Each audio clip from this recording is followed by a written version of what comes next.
What's up, Kaluksers? It's me again, Lucas Vlog. Panibagong araw, panibagong vlog na naman. Nanonood nga pala kami ng volleyball sa Prisaa para sa aming narrative. Kailangan namin ng picture. After namin manood ay dumiretso na agad kami sa aming pupuntahan. Pupunta nga pala kami sa bahay ng aming kaklase.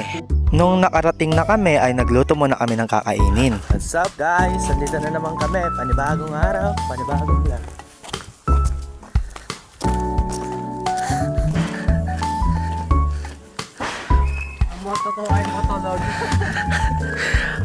Guys, ang spelling daw ng motor ay 4 letters.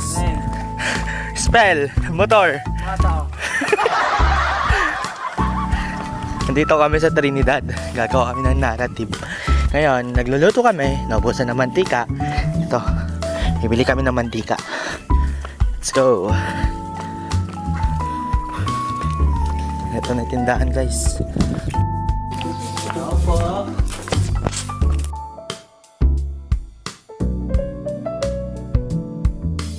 Habang kami naglalakad pabalik ay yung videographer ko nahulog yung phone ko, buti na lang nasalo. Nung kami nakabalik na ay tinuloy ko na ang aking pagluluto. Inilagay ko na ang isang supot na binili naming mantika para maluto na yung mga natitira pang di pa naluto.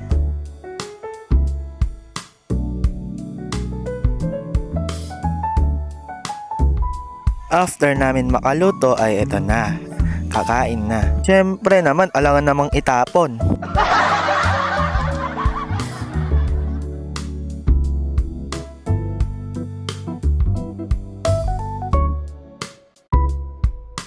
Kakain na muna ako.